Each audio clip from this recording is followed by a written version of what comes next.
నమస్తే, welcome to మనం TV. నేను మీ ప్రియాంక. ఎక్కువగా చాలా మంది ఈ రోజుల్లో ఇంట్లో వండుకొని తినడానికన్నా బయట ఫుడ్ తినడానికి ప్రయారిటీ ఇస్తున్నారు.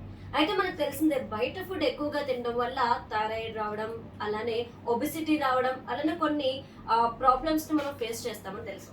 కానీ ఇలా బయట ఫుడ్ తరచూ తినడం వల్ల ఆర్థో పరంగా మనం ఎలాంటి ప్రాబ్లమ్స్ ఫేస్ చేస్తాము అనే విషయాన్ని ఈరోజు మనకు చెప్పడానికి ఈ రోజు మనతో పాటు ఆర్థో సర్జన్ డాక్టర్ విజయభాస్కర్ గారు ఉన్నారు. వారిని అడిగి మరిన్ని విషయాలు తెలుసుకుందాం.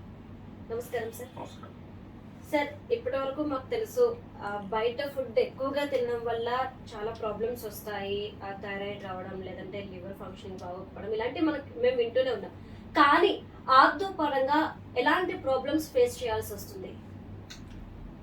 ద స్కెల్టల్ సిస్టమ్ అన్నది ఫస్ట్ అండ్ ఫార్మోస్ట్ కడుపులో ఫీటస్ ఫామ్ అయినప్పుడే స్కెల్టల్ సిస్టమ్ ఫామ్ అవుతుంది. మదర్ నుంచి ప్రాపర్గా బ్లడ్ సర్క్యులేషన్ ఫీటస్కి ఉన్నప్పుడే బేబీ గ్రోత్ కూడా అంత న్యూట్రిషనల్ సప్లై తోటే గ్రోత్ అవుతుంది. ఈవెన్ మదర్కి న్యూట్రిషన్ సరైన ప్రాపర్గా లేకపోయినా, ఆర్ మదర్కి చెడు అలవాట్లున్నా, ఆర్ అవుట్ సైడ్ ఫుడ్ తిన్నా, ఫీటస్లో కొన్ని డిఫెక్ట్స్ వచ్చే ఆస్కారం ఉంటుంది. అది మేజర్గా ఫస్ట్ ఫామ్ అయిన స్కెల్టల్ సిస్టమ్కి ఎఫెక్ట్ పడుతుంది. ఎందుకంటే బోన్ టిష్యూతో పాటు వాటర్ కంటెంట్ ఎక్కువగా ఉంటుంది. అది ఒక సమూహమైన విటమిన్స్ అలాగే మినరల్స్తో కూడిన స్ట్రాంగ్ బాడీ. స్కెల్టల్ సిస్టమ్ అన్నది మన కంట్రీస్ యొక్క రేసెస్ మార్ఫలాజికల్ ఇమేజ్ని తయారు చేస్తుంది. చైనీస్లో ఎలాగైతే పుట్టుకుంటారో, ఆఫ్రికన్స్ ఎలాగైతే పొడుగులు ఉంటారో, ఇదంతా determined by skeletal system.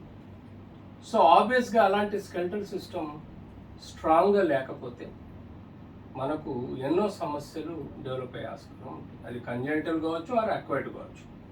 Congenital అంటే పుట్టుక ద్వారా, జీన్స్ ద్వారా, డిఎన్ఏ ద్వారా వచ్చేటివి వంశపారంపర్యంగా. అక్వైర్డ్ అంటే మనం పుట్టిన తర్వాత మనం తీసుకునే ఆహారం ద్వారా వచ్చే బోన్ సమస్య. సో యూజువల్గా బయట ఆహారం ఎందుకు డేంజరస్ అంటే, మనం తీసుకునే ఆహారం ఇంట్లో కనీసం తక్కువ క్వాంటిటీ అయినా మనం ప్రాపర్ క్వాలిటీ ఫుడ్ను కొనుక్కుంటాం.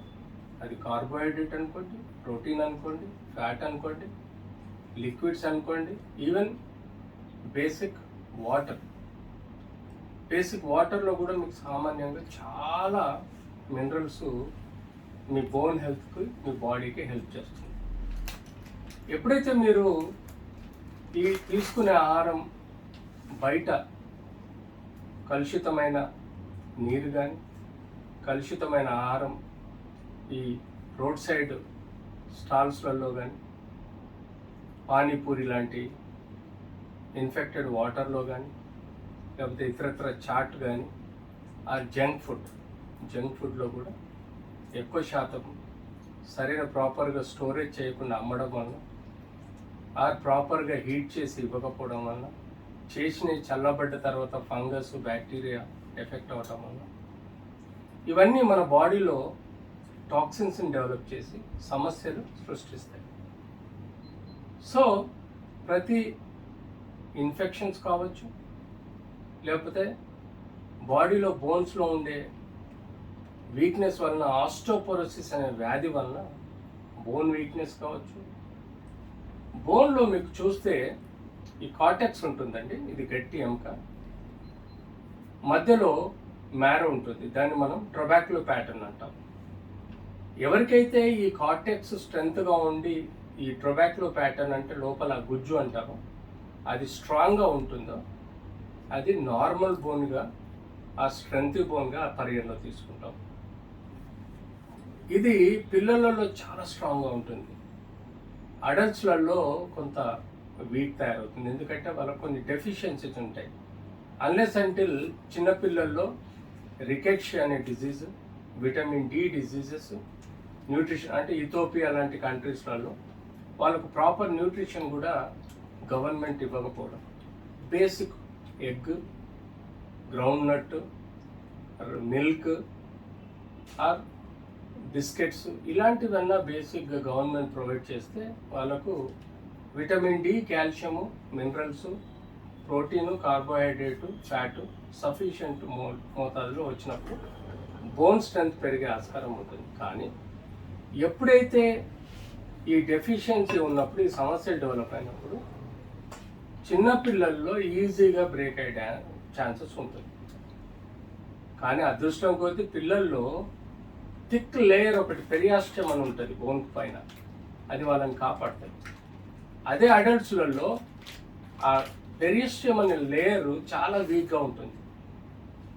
కాబట్టి అడల్ట్స్లో ఎక్కువగా ఫ్రాక్చర్స్ ఏర్పడడం, డిజీజెస్ ఏర్పడడం, బోన్ మెత్తబడడం, బోన్ సున్నితమైన దెబ్బలకి ఇరిగిపోవడం లాంటివి జరుగుతూ ఉంటాయి. సో అవుట్ సైడ్ ఫుడ్లో మనకి ఎన్ని కాంప్లికేషన్స్ ఉంటాయి, ఇన్ఫెక్షన్స్ ఉంటాయి, క్వాలిటీ ఆఫ్ ఫుడ్ లేక సఫిషియంట్ మనకు ఈ ప్రోటీన్, కార్బోహైడ్రేట్, ఫ్యాట్ అండ్ మినరల్స్తో వచ్చే విటమిన్స్తో వచ్చే న్యూట్రియంట్స్ మన లివర్లో ప్రాపర్గా మెటబలైజ్ కావు.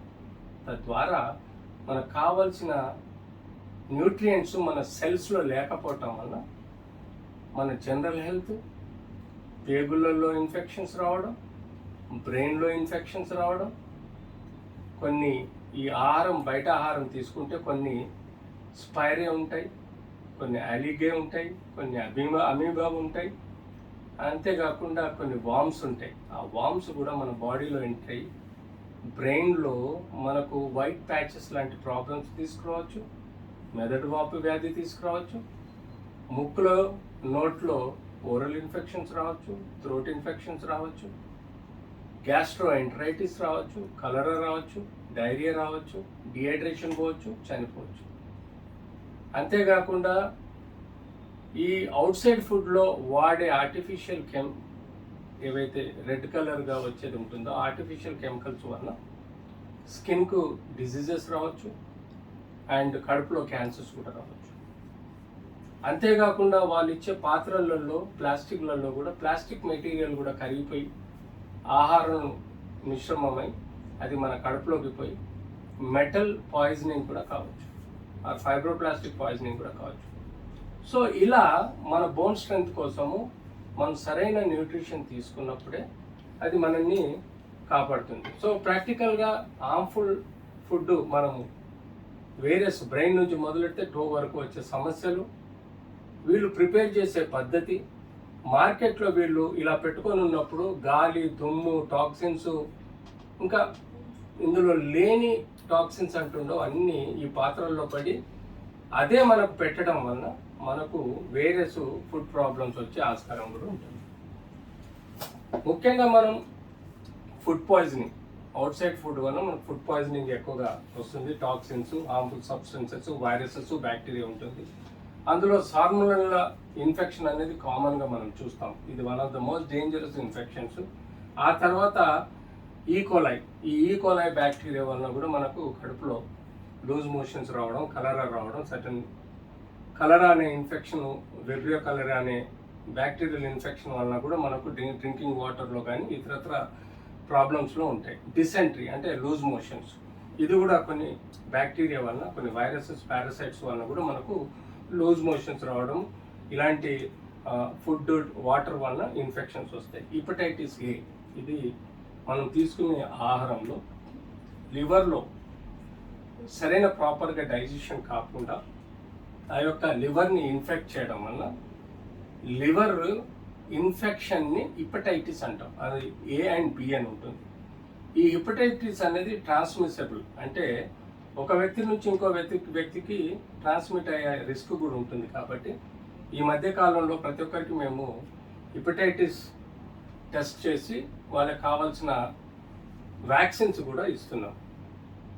సిగెల్లోసిస్, నోరో వైరస్, ఇది రీసెంట్గా మీరు చూశారు చాలా చోట్ల, కర్ణాటక, అలాగే మనం కేరళలో, గుజరాత్లో ఈ వైరస్, ఈ మధ్య హైదరాబాద్లో కూడా ఒక 4-5 కేసులు రిజిస్టర్ అయినాయి. ఇది కూడా one of the reason is food contamination వలన వామిటింగ్స్, లూజ్ మోషన్స్ వలన వస్తాయి. క్యాంపిలోబాక్టర్ ఇన్ఫెక్షన్ కూడా వన్ ఆఫ్ ద బ్యాక్టీరియా, ఇది అబ్డామినల్ క్రాంప్స్, ఫీవరు, డైరియా వస్తుంది. విబ్రియో ఇన్ఫెక్షన్, ఇది కూడా one of the leading infection. ఇందులో వామిటింగ్, డైరియా, కడుపు నొప్పి లాంటివి వస్తాయి. ఎర్సినియా ఇన్ఫెక్షన్, ఇది కూడా ఒక type of bacteria infection. Listeria infection, ఇది one type of bacterial infection. Botulism అన్నది మనకు గాయాల వలన కానీ, ఈ క్లాస్ట్రీడియం బొటులినం అనే ఒక ఇన్ఫెక్షన్ స్ప్రెడ్ అవ్వటం వలన మజిల్స్లలో పెరాలసిస్ తీసుకొచ్చే ఆస్కారం ఉంటుంది. వాటి వలన కూడా మనం ఈ సమస్యలు వస్తాయి. క్లాస్ట్రీడియం పర్ఫింజినస్ ఇన్ఫెక్షన్ అంటే ఇది కూడా ఒక టైప్ ఆఫ్ బ్యాక్టీరియా. దీనివల్ల కూడా మనకు infection. Staphylococcus aureus is most common.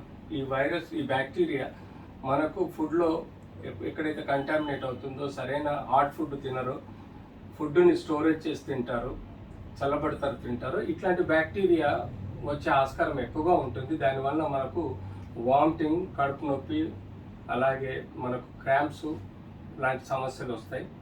బేసిలస్ series అనే ఒక ఫుడ్ పాయిజనింగ్, అది కూడా ఒక బ్యాక్టీరియా. దానివల్ల కూడా మనకు ఇన్ఫెక్షన్స్ వస్తుంది. ఆఫ్లటాక్సిన్ పాయిజనింగ్ కూడా ఇది ఒక toxin produces in the body. దానివల్ల మనకు ఒక అబ్డామినల్ ప్రాబ్లమ్స్ కానీ కంటామినేషన్ వల్ల వస్తాయి.